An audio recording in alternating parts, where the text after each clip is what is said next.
যে ডলাৰৰ বিপৰীতে আমাৰ টকাৰ যি ধৰণৰ পতন হৈছে সেয়া আগন্তুক আমি বিগত সময়খিনিত 8-10 মাহৰ পৰা আমি দেখি আহিছোঁ যে কেনেধৰণেৰে হৈছে। আজিৰ তাৰিখত যদি আপুনি চাবলৈ যায় $1 বিপৰীতে আমাৰ 96 টকা হোৱা আমি দেখা পাইছোঁ।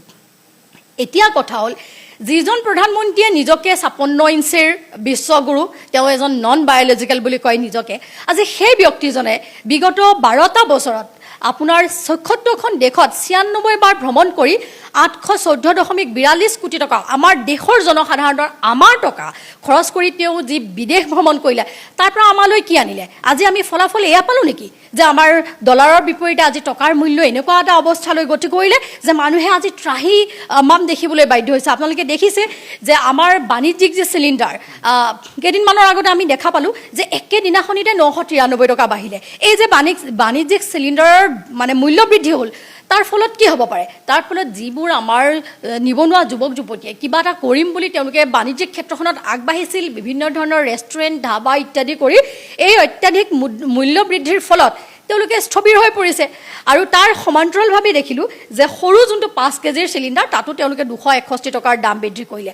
তাৰ দ্বাৰা কোনসকল লোক এফেক্টেড হ'ল?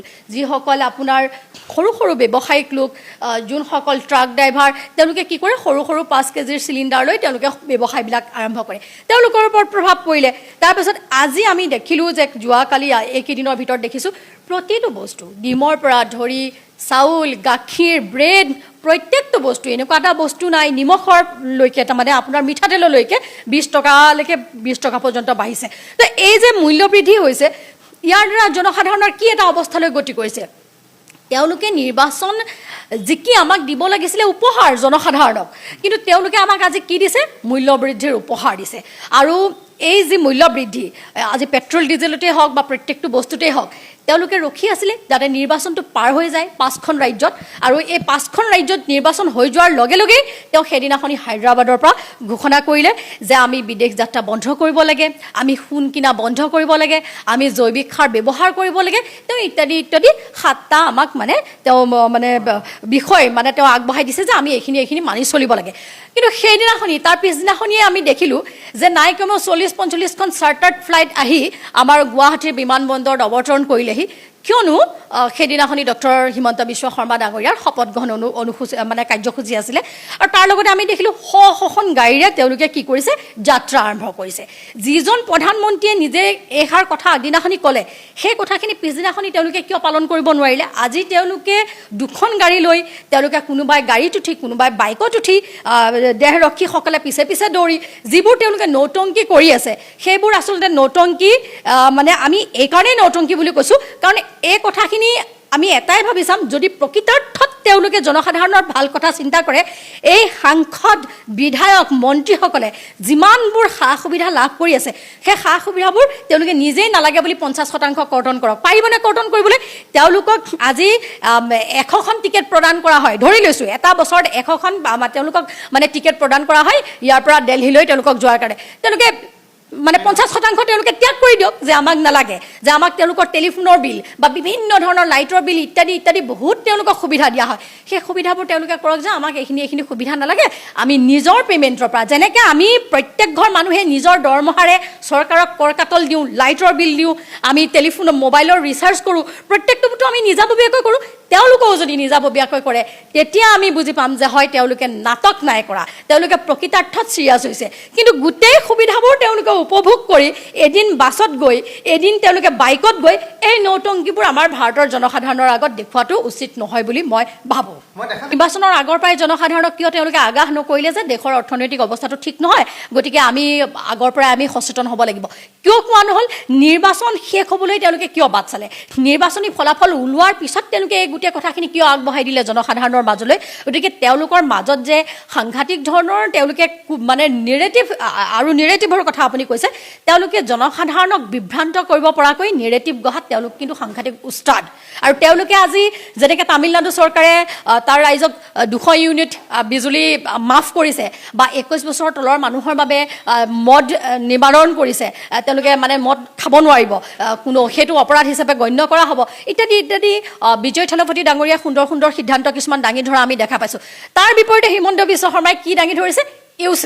ইউচিচিৰ ওপৰত তেওঁ লৈ গৈছে কিন্তু আমি ভাবি আছিলোঁ যে তেওঁ জুবিন ক্ষেত্ৰখনৰ কথা ক'ব জুবিন গাৰ্গৰ ন্যায়ৰ কথা ক'ব বা আজি আমি দেখিলোঁ যে জাগিৰোডৰ যিসকল তিৱা লোক সেই তিৱা লোকসকলক উচ্ছেদ কৰা আমি দেখা পাইছোঁ আৰু তেওঁলোকে প্ৰতিবাদ সাব্যস্ত আমি কৰা দেখা পাইছোঁ এই তিৱা লোকসকল কি খিলঞ্জীয়া লোক নহয় নেকি আজি তেওঁলোকে জিকি আহিয়ে যে তিৱা লোকসকলক উচ্ছেদ কৰিবলৈ লাগি গৈছে এয়া কথা আমি আগৰ পৰাই কৈ আছিলোঁ যে প্ৰত্যেক খিলঞ্জীয়া জাতি জনগোষ্ঠীক কিন্তু এবাৰ উচ্ছেদ কৰিব এই হিমন্ত বিশ্ব শৰ্মা চৰকাৰে কাৰণ আমি আগতেও গম পাইছিলোঁ যে বাই হুক এণ্ড কুক তেওঁলোকে যি কৰি হ'লেও তেওঁলোকে চৰকাৰ গঠন কৰিবই এইবাবেই কৰিব যে অসমৰ যি অমূল্য সম্পদ আছে এই সম্পদখিনি এতিয়াও পুঁজিপতিসকলক সম্পূৰ্ণৰূপে গতাব তেওঁলোকে পৰা নাই আপোনালোকে যদি চাই ওচৰৰ যিখন অসম ৰাজ্যিক চিৰিয়াখানা আছিলে সেইখন এতিয়া আৰু অসম ৰাজ্যিক চিৰিয়াখানা হৈ থকা নাই সেইখন বৰ্তমান এতিয়া আম্বানীৰ পুতেকৰ চিৰিয়াখানা হৈ আছে চিৰিয়াখানাখনৰ অৱস্থা আপোনালোকে চাওক নিৰ্মাণ কৰি থকা হৈছে পুনৰ নিৰ্মাণ কৰি থকা হৈছে আৰু তাত কেনেকৈ গছ গছনিবোৰ কাটা হৈছে আপোনালোকে গ'লে এবাৰ লক্ষ্য কৰিব প্ৰতিটো সম্পদ অসমৰ যে আম্বানী আদানীক এতিয়াও দিবলৈ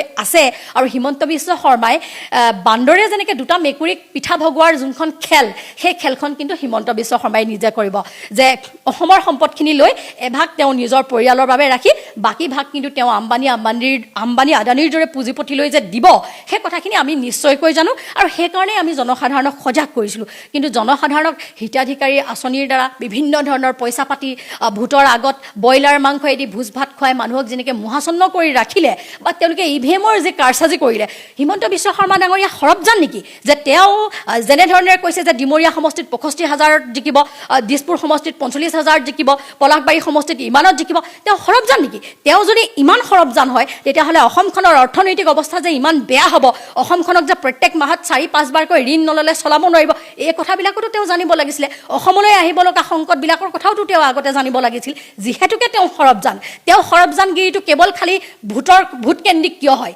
তেওঁ সৰবজানগিৰিটো অসমৰ উন্নয়নৰ ক্ষেত্ৰতো হ'ব লাগে গতিকে সেই কথাবোৰ আমি দেখা পোৱা নাই আমি জানো যে তেওঁলোকে গোটেই মানে আপোনাৰ চৰকাৰখনৰ দ্বাৰা তেওঁলোকে যিহেতুকে শাসনত আছে গোটেই তেওঁলোকে যন্ত্ৰ তন্ত্ৰ মন্ত্ৰ গোটেই প্ৰশাসন মানে যন্ত্ৰটোক তেওঁলোকে ব্যৱহাৰ কৰিছে নিৰ্বাচনী আয়োগক সাংঘাতিক ধৰণেৰে তেওঁলোকে ব্যৱহাৰ কৰিছে আমি দেখিছোঁ নিৰ্বাচনী আয়োগে আমাৰ ক্ষেত্ৰত কোনো ধৰণৰ ন্যায় প্ৰদান কৰা নাই আমি যিমানবোৰ অভিযোগ দাখিল কৰিলোঁ আমি তেওঁলোকৰ পৰা যিমানখিনি সহায় বিচাৰিলোঁ তেওঁলোকে আমাক সহায় নকৰিলে বিগত নিৰ্বাচনটোক গতিকে তেওঁলোকে তেওঁলোকৰ ফেভাৰত গোটেই কামখিনি কৰাই লৈছে আৰু তাৰ ফলাফল তেওঁলোকে লাভ কৰিছে এয়া যে জনতাই দিয়া এয়া ৰায় হয় আমি সেয়া আচলতে নাভাবোঁ তেওঁলোকে ইয়াত যে কাৰচাজি কৰিছে সেইটো কথা কিন্তু 100% মানে একদম মানে ধুৰুপ বিজয় থালাপতিয়ে যদি পাৰে আমাৰ অসমৰ মুখ্যমন্ত্ৰী ডক্টৰ হিমন্ত বিশ্ব শৰ্মাই কৰি দেখুৱাব পাৰিব নেকি বিজয় থালাপতিয়ে মুখ্যমন্ত্ৰী হিচাপে শপত গ্ৰহণ কৰিয়ে আজিৰ দিনটোত একশ্যন আৰম্ভ কৰিলে তেখেতে প্ৰথম একশ্যনটো আৰম্ভ কৰিছে মদৰ পৰা অৰ্থাৎ ওয়াইন শ্বপ বন্ধ কৰিব লাগিব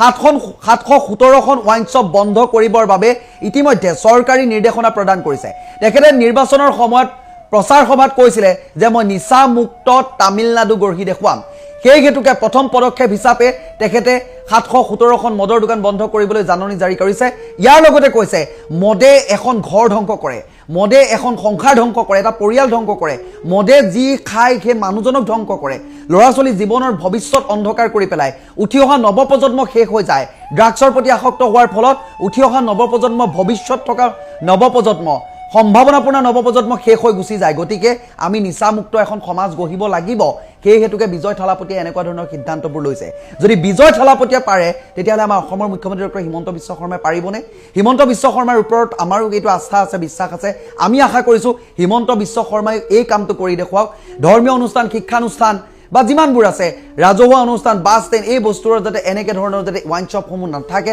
হয় ৰাজহৰ মূল উৎস হিচাপে সুৰাগ নিৰ্বাচন কৰা হয় সেই বুলিও সেই চৰকাৰখনৰো কিন্তু সমানে একেলগে দায়িত্ব যে সমাজখনো সুৰক্ষিত হৈ থাকিব লাগিব এই জনতাকো সুৰক্ষিত কৰি ৰাখিব লাগিব উঠি অহা প্ৰজন্ম কিন্তু বৰ্তমান সময়ত কোনফালে ধাৱমান সেই কথাটো আপোনালোকেও গম পাইছে চৰকাৰখনেও গম পাইছে ইয়াৰ পিছতে আপোনালোকে যদি চাবলৈ যায় বিজয় থালাপতিৰ মন্তব্যটো পাছতে চৌদিশে চৰ্চা হৈছে প্ৰায় সংখ্যক মানুহে সমৰ্থন জনাইছে এই কথাটোত কিন্তু যিসকল বৰ্তমান সময় ওয়াইন শ্বপ বা মদৰ দোকানৰ লগত জড়িত এই ব্যৱসায়বোৰৰ লগত জড়িত তেখেতলোকে কৈছে যে আমাৰ বহুবোৰ দোকান বন্ধ হৈ যাব বিজয় থালাপতিয়ে কৈছে ব্যৱসায় বহুত আছে বেলেগ ব্যৱসায় কৰক মোৰ হাতত উপায় নাই নিচামুক্ত তামিলনাডু গঢ়িবই লাগিব কি ভাবে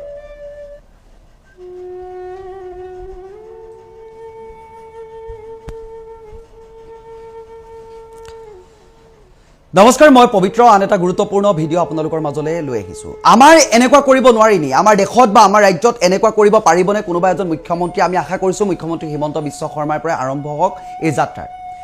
তামিলনাডুৰ মুখ্যমন্ত্ৰী হিচাপে শপত গ্ৰহণ কৰিছে বিজয় থালাপতিয়ে। বিজয় থালাপতিয়ে শপত গ্ৰহণৰ পাছতেই যি নিচামুক্ত তামিলনাডু গঢ়াৰ সপোন দেখুৱাইছিলে বা প্ৰতিশ্ৰুতি দিছিলে, সেয়া পূৰণ কৰিবলৈ বৰ্তমান সময়ত চেষ্টা কৰিছে। তেখেতে একশ্যন ইতিমধ্যে আৰম্ভ কৰিছে। তেখেতে মুখ্যমন্ত্ৰী হিচাপে শপত গ্ৰহণ কৰাৰ পাছতে আজিৰ দিনটোত ঘোষণা কৰিছে যে প্ৰায় 717খন ৱাইন শ্বপ বন্ধ কৰিব লাগিব।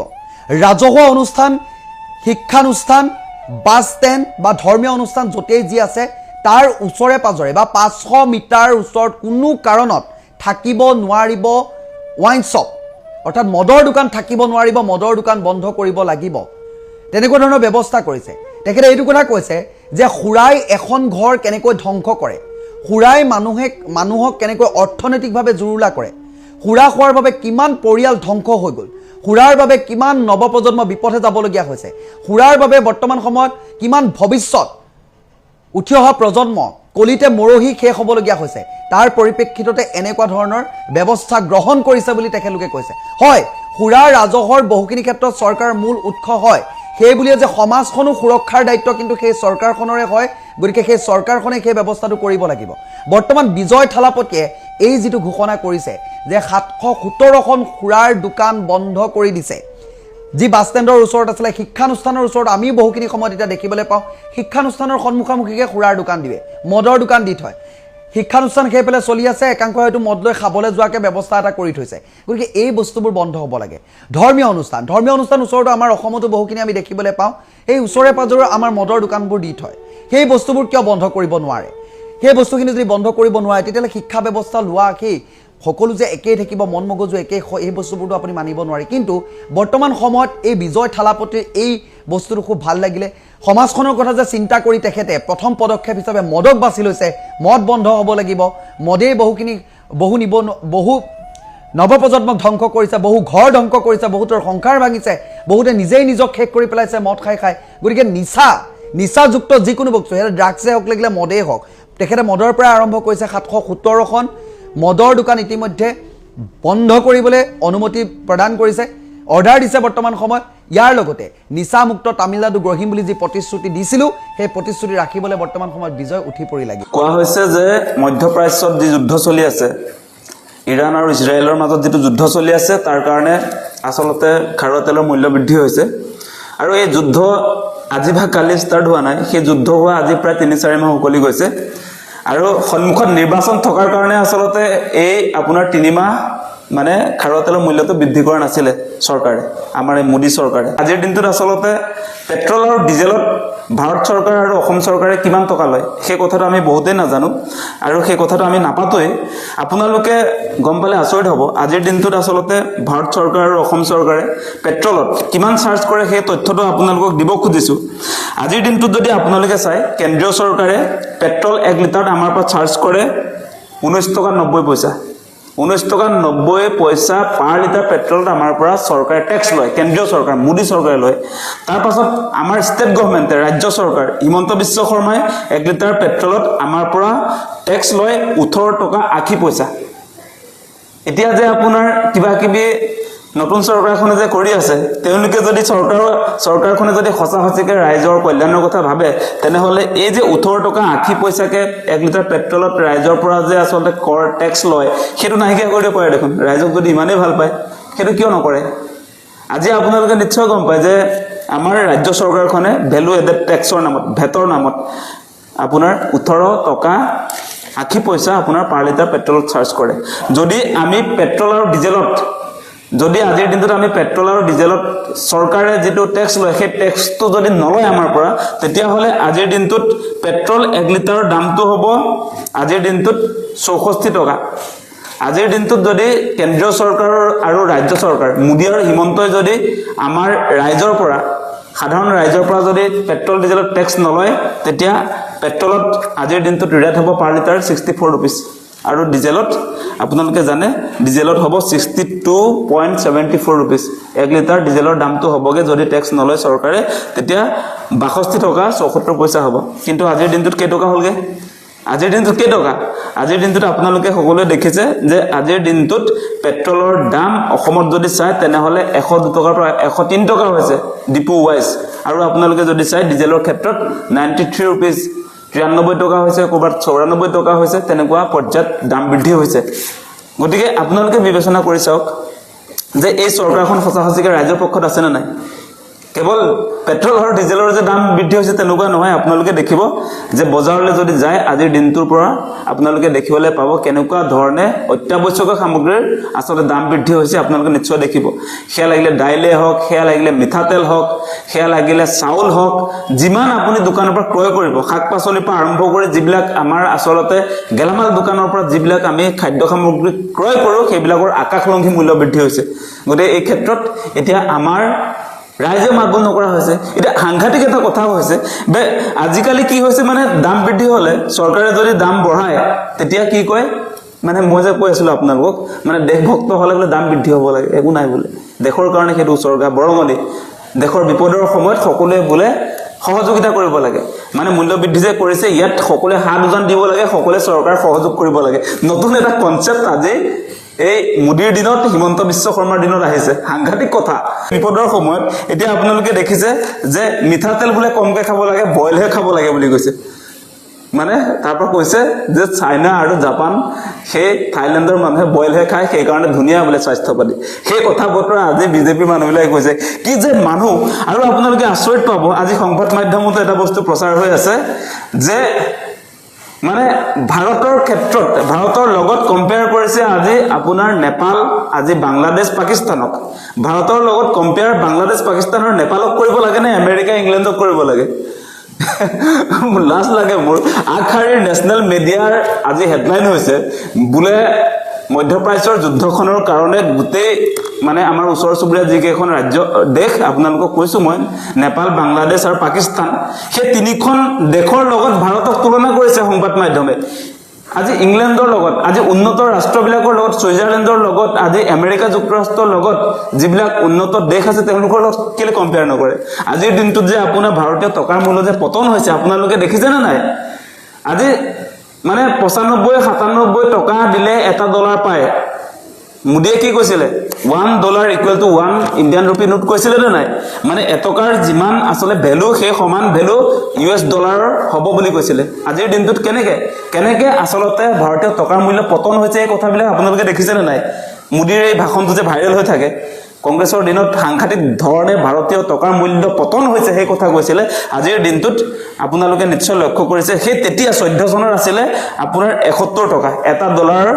বিপৰীতে আমাৰ ইণ্ডিয়ান ৰুপিৰ ভ্যালুটো আছিলে 71 টকা এতিয়া হৈ গ'ল আপোনাৰ 95 টকা 96 টকা আৰু সেইটো ভাল মোদী বিশ্বগুৰু যে সেই কাৰণে ভাৰতৰ টকাৰ মূল্য পতন হৈছে আৰু সেইটো ভাল সব ভাল মুঠতে বেয়া একোৱে নাই সব ভাল সেইটোৱে চলি আছে গতিকে আমাক এতিয়া বেয়া পাই লাভ নাই যে সংগঠনৰ মানুহে মাতবোল নকৰে সেই কথাটো নহয় আমি সদায় ৰাইজক হকিয়াই আছিলো যে কোনো কাৰণতে বিজেপিটো আসলতে ৰাইজৰ বন্ধু নহয় জনতাৰ বন্ধু নহয় তেওঁলোকৰ বন্ধু কৰ্পোৰেট হাউস বিলাক আদানী আম্বানী বন্ধু হয় আমাৰ ৰাইজৰ স্বাৰ্থত তেওঁলোকে একো সিদ্ধান্ত গ্ৰহণ নকৰে তেওঁলোকৰ সকলো সিদ্ধান্ত হ'ব আপোনাৰ পুঁজিপতি বনিয়া বিলাকৰ স্বাৰ্থত বেপাৰী বিলাকৰ স্বাৰ্থত সেই কথাটো আপোনালোকক কৈছো আৰু আপোনালোকৰ গাত লাগিছে না নাই কথাটো যে মই কৈ আছো আপোনালোকক যে 18 টকা 80 পইচা আপোনাৰ 1 লিটাৰ পেট্ৰলৰ আমাৰ পৰা এই অসম চৰকাৰ এই হিমন্ত বিশ্ব শৰ্মাৰ ট্যাক্স লৈ আছে আজিৰ দিনটোত দেশৰ বিপদৰ সময়ত এই 18 টকা 80 পইচাটো কিয় ৰেহাই দিব পৰা নাই সেইটো যে তেওঁলোকে ট্যাক্স লৈছে 1 লিটাৰ পেট্ৰলত আজি মুদিয়ে দেশভক্ত এই মুদিয়ে যে আপোনাৰ প্ৰতিজন মানুহৰ পৰা 19 টকা 90 পইচাকে যে 1 লিটাৰ পেট্ৰলত ট্যাক্স লৈ আছে সেই কথাটো আপোনালোকে কেতিয়া বুজি পাব সেই কথাবিলাক আমি আসলে প্ৰশ্ন খুদিব লাগিব আজি যেটো সময়ত দেশৰ অৱস্থা বেয়া এই সময়ছোৱাত দেশৰ ৰাইজক আসলতে বিপদমুক্ত কৰিবৰ কাৰণে প্ৰয়োজনীয় ব্যৱস্থাপনা কি লৈছে আপোনালোকে বিবেচনা কৰি চাওক মুখ্যমন্ত্ৰী ডক্টৰ হিমন্ত বিশ্ব শৰ্মা ডাঙৰীয়া আপোনালোকে এই বৰ্ষত বা এই বছৰত 5টা বছৰত যি আঁচনি প্ৰদান কৰিব আঁচনিৰ নামত যদি বাছনি নহয় এই কথাটোৰ ওপৰতো গুৰুত্ব আৰোপ কৰিলে ভাল আঁচনিৰ নামত যদি বাছনি কৰিব লগা হয় তেতিয়াহলে আঁচনিখন ডিউটি আপোনালোকে লিখি দিব যে বিজেপি একমাত্ৰ বিজেপি কাৰ্যকৰ্তাৰ বাবেহে এই আঁচনি প্ৰস্তুত কৰা হৈছে তেনে ধৰণে যদি আপুনি লিখি দিয়ে তেতিয়া আৰু বেলেগ দলৰ মানুহে বা আপোনাক যদি ভোট দিয়া নাছিলেও বা সাধাৰণ ৰাইজে এইবোৰ কথা চিঞৰ বাখৰ কৰিব লগা নাই আঁচনিৰ নামত বহুখিনি সময়ত বাছনি হৈ কেতিয়াবা কংগ্ৰেছ বুলি অৱহেলিত হয়, কেতিয়াবা ৰাইজৰ দল বুলি অৱহেলিত হয়, কেতিয়াবা বিজেপিৰ মিটিঙলৈ নগ'ল বুলি অৱহেলিত হয়, কেতিয়াবা কংগ্ৰেছৰ মিটিঙলৈ গ'ল বুলি অৱহেলিত হয়। ৰাজ্যৰ চৌদিশৰ পৰা মোলৈ অহা বিভিন্ন ধৰণৰ প্ৰশ্ন, বিভিন্ন ধৰণৰ ক্ষোভ, বিভিন্ন ধৰণৰ কান্দোনৰ ৰোল আমি কিয় নাপাওঁ তেনেকুৱা ধৰণৰ শব্দবোৰ ব্যৱহাৰ কৰি আপুনি যেটো মহিলাক কয় আঁচনিখন যেটো মহিলাৰ হয় সেইসকল মহিলাই কন্দা দেখিলে আপোনাৰো হয়তো বুকুখন কঁপিব লাগে। কাৰণ আঁচনিখন কাৰো আপোনাৰ দেউতাকৰ সম্পত্তিও নহয় বা সেই বিজেপি কাৰ্যকৰ্তাসকলৰ দেউতাকৰ সম্পত্তিও নহয়, মোৰো দেউতাৰ সম্পত্তি নহয়, বিজেপি কাৰ্যকৰ্তাসকলৰো নহয়, ৰাইজৰ দলৰ নহয়, কাৰো নহয়। সকলোৰে টেক্সৰ পইচাৰে সংঘবদ্ধতাৰে আপোনালোকে তৈয়াৰ কৰা এখন স্কিমৰ জৰিয়তে জনতাৰ ওচৰলৈ যোৱা এটা সুবিধা মাত্ৰ। এই সুবিধাটো যাতে সুপৰিচালিতভাৱে হয় এইবাৰ আপোনালোকে গুৰুত্ব দিব বুলি আশা কৰিছোঁ। এই বিষয়টোৰ ওপৰত এইবাৰ অন্তত আমি দৃষ্টি নিবদ্ধ ৰাখিম, ক'ত কি হৈছে সকলো আপোনালোকক জনাবলৈ চেষ্টা কৰিম। বহুখিনি সময়ত শীৰ্ষ পৰ্যায়ৰ বিষয়াসকলে গমেই নাপায় গাঁও পৰ্যায়ত কি হৈ আছে, গতিকে এই বুথ পৰ্যায়ৰ সমস্যাৰাজিসমূহ অকণমান আপোনালোকক দেখুৱাবলৈ চেষ্টা কৰিম। আপোনালোকক সুধিব বিচাৰিছোঁ আঁচনিৰ নামত বাছনি হয়নে নহয়? কংগ্ৰেছ বুলি কেতিয়াবা আঁচনি নিদিয়ে, ৰাইজৰ দল বুলি কেতিয়াবা আঁচনি নিদিয়ে, বিজেপিৰ মিটিঙলৈ নগ'লো বুলি আঁচনি নিদিয়ে, কংগ্ৰেছৰ মিটিঙলৈ গ'ল বুলি আঁচনি নিদিয়ে। তেনেকুৱা ঘটনাৰাজিবোৰ বাৰু আমাৰ ৰাজ্যত হয়নে নহয় বা সংঘটিত হৈছে নে নহয়? আপোনালোকৰ পৰা অহা বিভিন্ন ধৰণৰ প্ৰশ্ন এই ভিডিঅ'টোৰ জৰিয়তে অকণমান জনাব বিচাৰিছোঁ। নমস্কাৰ, মই পবিত্ৰ। ইতিমধ্যে ৰাজ্যত চৰকাৰ গঠন হৈছে হিমন্ত বিশ্ব শৰ্মাৰ নেতৃত্বত। হিমন্ত বিশ্ব শৰ্মাৰ চৰকাৰৰ কাৰ্যপ্ৰণালী আৰম্ভ কৰাৰ পূৰ্বে কেইটামান কথা ক'ব বিচাৰিছোঁ। আঁচনিৰ নামত বহু নাচনি হৈ আছে, আঁচনিৰ নামত বহু বাছনি হৈ আছে। এটা ডাঙৰ সমস্যালৈ বৰ্তমান সময়ত ৰূপান্তৰিত হৈছে। আঁচনি কিয় দিয়ে, কেলৈ দিয়ে, আঁচনি কোনে প্ৰস্তুত কৰে? হয়, চৰকাৰখনৰ জৰিয়তে এটা প্ৰণালীবদ্ধভাৱে জনতাৰ ওচৰলৈ এককালীনভাৱে বা সুবিধাজনক হোৱাকৈ ৰাইজৰ সহায়ৰ বাবে এখন আঁচনি তৈয়াৰ কৰা হয়। সেই আঁচনিখন কোনোবা কংগ্ৰেছৰ আঁচনি বা বিজেপিৰ আঁচনি বা বেলেগ দলৰ যে আঁচনি নহয় তেনেধৰণে প্ৰস্তুত কৰা নহয়। ৰাইজৰ টকাৰে এখন সংঘবদ্ধভাৱে প্ৰণালীবদ্ধভাৱে সকলোকে যাতে সমমৰ্যাদাৰ বিতৰণ কৰিব পাৰে, জীৱনবোৰ যাতে সচ্ছল হয় তেনেকুৱা ধৰণে ব্যৱস্থাবোৰ কৰা দেখিবলৈ পোৱা যায়। কিন্তু এইবাৰ কৈছোঁ, যদি আপোনালোকৰ বুথ পৰ্যায়ৰ যিবোৰ কাৰ্যকৰ্তা থাকে তেখেতলোককো এটা কথা জনাই দিব যে আঁচনিখন বিজেপি আঁচনি এনেকৈ দিব, নহ'লে যদি বিজেপিৰ মানুহে পাব লাগে বিজেপিৰ আঁচনি, মাজনী আঁচনি বিজেপিৰ আঁচনি, আইজনী আঁচনি বিজেপিৰ আঁচনি, সোণজনী আঁচনি বিজেপিৰ আঁচনি, বিজেপিৰ নেতা মন্ত্ৰী বা বিজেপিৰ যিসকল কাৰ্যকৰ্তা আছে তেখেতলোকৰ পিতৃ মাতৃ, তেখেতলোকৰ পৰিয়াল, মাহী পেহী দদাই খুৰী এইসকলে পাব বুলি আপোনালোকে লিখি দিব। এই আঁচনিখন কাৰো পৈতৃক সম্পত্তি নহয়, কোনো বিজেপি কাৰ্যকৰ্তাৰ সম্পত্তিৰ পইচাৰে তেখেতলোকে আঁচনি দিয়া নাই। এইটো এটা ডাঙৰ সমস্যালৈ বৰ্তমান সময়ত ৰূপান্তৰিত হৈছে। বহুজনে মোলৈ ফোন কৰি কৰা এটা কমপ্লেইন যে আমি কংগ্ৰেছী বুলি আমাক আঁচনি নিদিয়ে, আমি বিজেপিৰ মিটিঙলৈ নগ'লোঁ বুলি আমাক আঁচনি নিদিয়ে, আমি বেলেগ দলৰ বুলি আমাক আঁচনি নিদিয়ে। এইবোৰ কিয়? বহুখিনি সময়ত দেখিবলৈ পোৱা যায়, যদিও এইবোৰ হয়তো মন্ত্ৰী বিধায়কসকলে এইবোৰ গমেই নাপায়। এই বুথ পৰ্যায়ৰ যিবোৰ মানুহ থাকে, নদাই ফদাই কিছুমান যে থাকে যে অকল সেই আঁচনিকেইখনৰ পাছতে লাগি চৰকাৰখন যে আহিলে বেলেগ কাম বন নাই আৰু, কলম এটা ল'ব, এইবোৰ লিষ্টবোৰ বনাব, নিজৰ গালৰ নাম ভৰাই বাকী গালৰ নাম কাটি সেইটোৱে কাম তেখেতলোকৰ, বেলেগ একো নকৰে। সেইটোৱে কাম কৰি তেখেতলোক জীয়াই থাকে। কিন্তু এইবাৰ আমাৰ দৃষ্টি নিবদ্ধ থাকিব প্ৰতিটো ক্ষেত্ৰতে। আমিও জানো, আমিও ইমান ডিজিটেল ইণ্ডিয়াত যিহেতু আমি জীয়াই থকা মানুহকেইটা ডিজিটেলি আমিওতো অলপ এক্টিভ, গতিকে ডিজিটেলি আমি বস্তুখিনি যে চাব নোৱাৰিম তেনেকুৱা কোনো কথা নহয়। কোনে পাইছে, কোনে নাপাইছে, কোনে কি কৰিছে, আগৰ পৰা এইবোৰ বিষয় চোৱা নাছিলোঁ। কিন্তু এইবাৰ ভাবিছোঁ হিমন্ত বিশ্ব শৰ্মা ডাঙৰীয়াই কথাবোৰ জনাকৈ যাতে আমি আপোনালোকৰ ওচৰলৈ লৈ যাব পাৰোঁ। আমি যাতে এই যিসকল শীৰ্ষ পৰ্যায়ৰ নেতা মন্ত্ৰী থাকে, শীৰ্ষ পৰ্যায়ৰ যিসকল বিষয়া থাকে তেখেতলোকক আমি জনাব পাৰোঁ বৰ্তমান সময়ত এই সমাজখনত চলি আছে কি। আপোনালোকে দিয়া আঁচনিবোৰ প্ৰকৃতপক্ষে এই বিৰোধ কৰিব লগা কিয় হৈছে? আঁচনিবোৰ কেৱল মাত্ৰ বিজেপিৰ মানুহে পাইছে নে কংগ্ৰেছৰ মানুহে পাইছে? এই গোটেই বিষয়বস্তুবোৰ আমি আপোনালোকৰ আগত দাঙি ধৰিবলৈ চেষ্টা কৰিম। এইবোৰ সমস্যালৈ ৰূপান্তৰিত হৈছে বৰ্তমান সময়ত। গাঁৱে ভূঞে বৰ্তমান সময়ত এইদৰে ফালৰি কাটি বাছনি কৰি এনেকুৱা ধৰণৰ কামবোৰ কৰে। কংগ্ৰেছী বুলি নিদিয়ে, বিজেপি বুলি কোনোবাই হয়তো বিজেপি চৰকাৰ যদি পতন হয় কংগ্ৰেছী আহিলে কংগ্ৰেছ মানুহখিনিয়ে বিজেপিৰ মানুহ বুলি নিদিব, কোনোবাই ৰাইজৰ দলৰ মানুহ বুলি নিদিব। এইবোৰ কি? আঁচনিখনটো কাৰো বাপেকৰ ঘৰৰ সম্পত্তি নহয়, কাৰো পৈতৃক সম্পত্তি নহয়। আমাৰো টকা আছে তাত, আপোনাৰো টকা আছে তাত। সকলোৰে পইচা মিলি সংঘবদ্ধভাৱে এখন স্কিম তৈয়াৰ কৰে, তাৰ জৰিয়তে ৰাইজৰ ওচৰলৈ বস্তুটো পঠিয়ায়। কিন্তু সেই আঁচনিখনৰ নামতো ইমান অত্যাচাৰ কিয় কৰে সাধাৰণ জনতাক?